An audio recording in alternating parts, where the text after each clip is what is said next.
Welcome to VHS Voyage, where we're on a journey to find, watch, and discuss movies on VHS we've never seen or never knew existed. I'm Matt. I'm Devin. In today's episode, we're going to talk about The Fear and Halloween Night. Why'd you do that? I don't know. No, that's staying in. That's the intro. That's the intro. You know why I did that? Because there was a fucking gnat flying around my face. Dude, it's been one gnat in here and I can't get rid of it. There's probably that gnat too. I've tried so hard all day.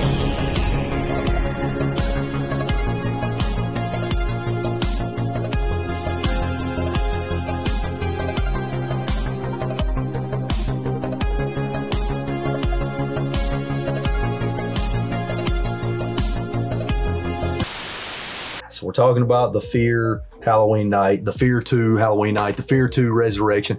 I don't know. Devin, hit us with some facts and information. Yeah, The Fear Resurrection or Halloween Nights. IMDb calls it Resurrection. I think Letterboxd calls it Resurrection, but then the tape says Halloween Night. I don't know.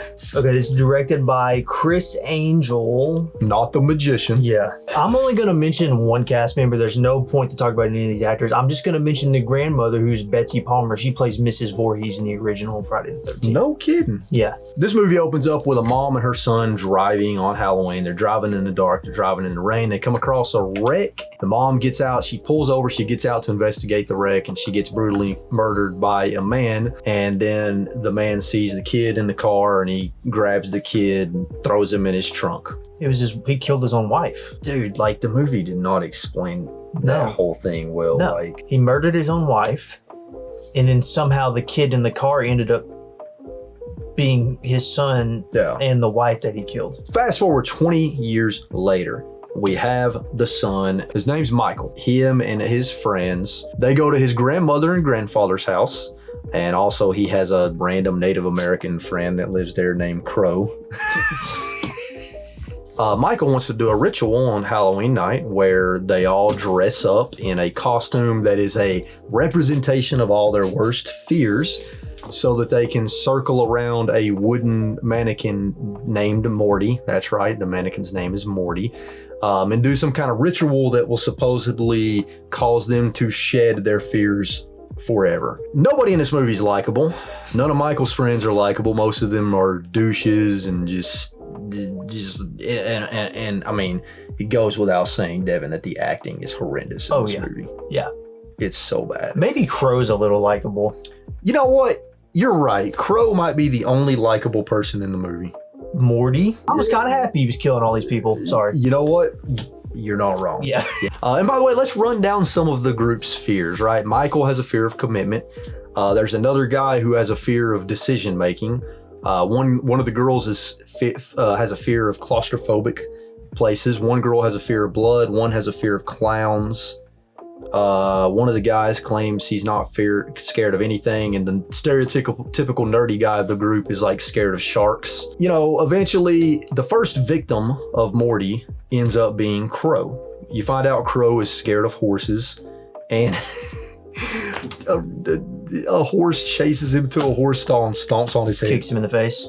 He gets killed by a horse that was actually Morty, though, because Morty can shapeshift, apparently. Morty kicked the man in the head, but it looked like a horse kicked him in the head.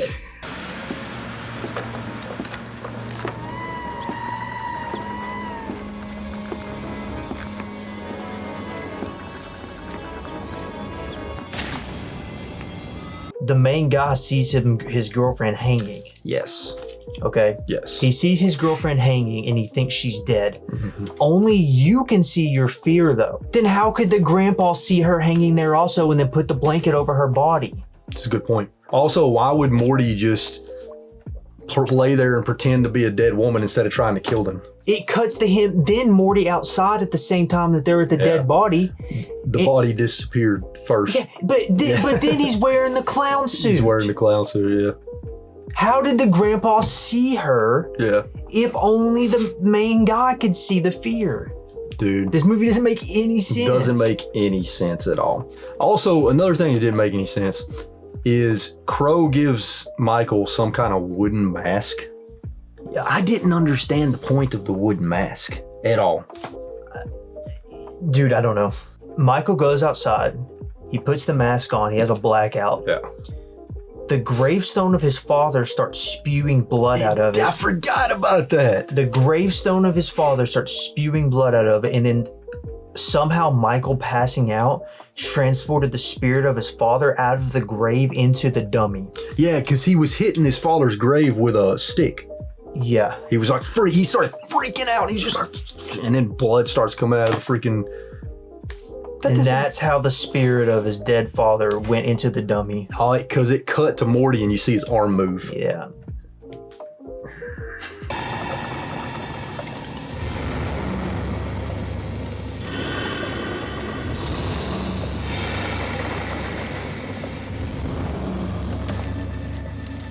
While they're in there getting it on, you hear the bed spring, mattresses moving or whatever.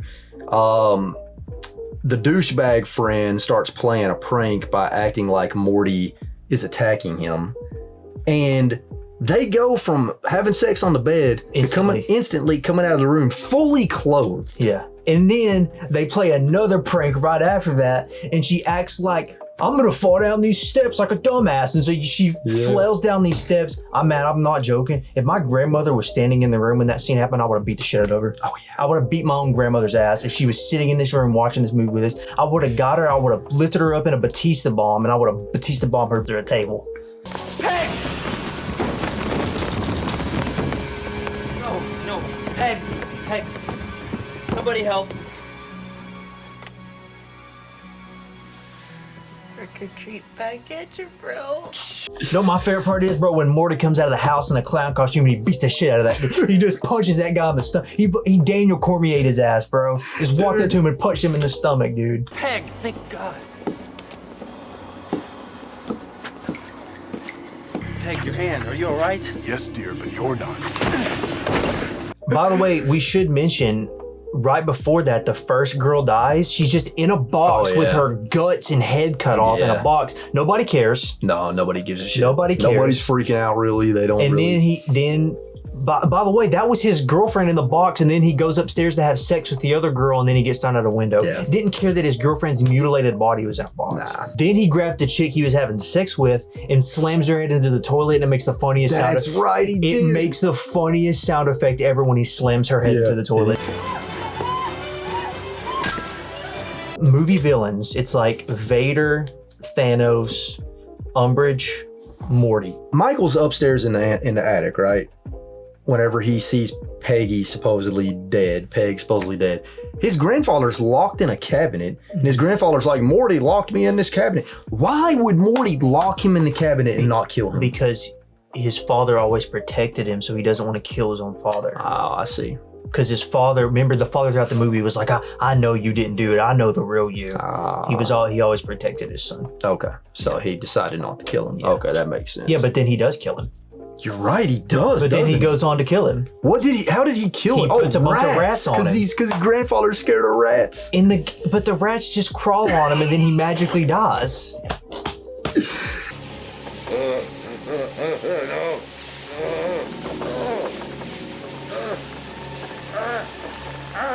They all get in their vehicle and they try to drive off. By the way, when they all do this, the survivors, they leave the grandma in the house. So they start to drive out. Morty's in their way and they start to run over Morty, and Morty transforms into a giant tree, and then they crash. Oh, dude, he transforms into a tree, dude. Yeah. I forgot. Who's scared of trees, though? You know, I think he actually just did that to stop them from running. Oh, so now he just has another power all of a sudden. Right. Go!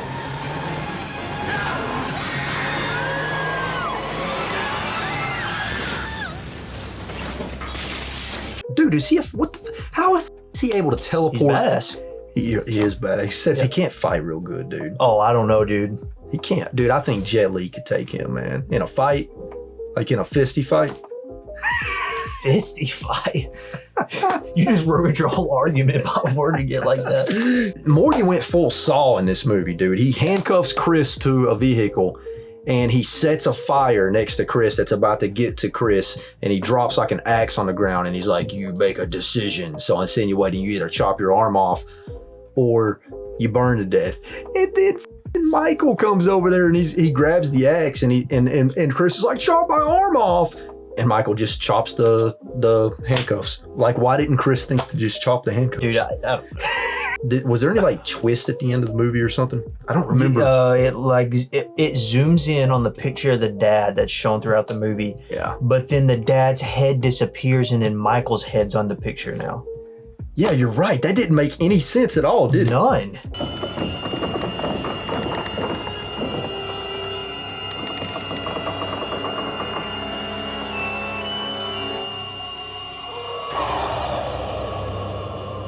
Acting is terrible. The story's terrible. Nothing makes sense in this movie. The characters are not likable, except maybe Crow and Morty. Dude, Morty's a bad. I'm not gonna lie. I mess with Morty, dude. Dead. You know, it's not totally unwatchable or anything, but it's... Well, I will say this. It's the first time in a long time that we've got to laugh at a bad movie. You're right. This is definitely going to be a giveaway, folks. If you want to enter that, go to the Instagram page, vhs.voyage, to enter the giveaway for The Fear. Yeah, you might think about it. Then that's by you.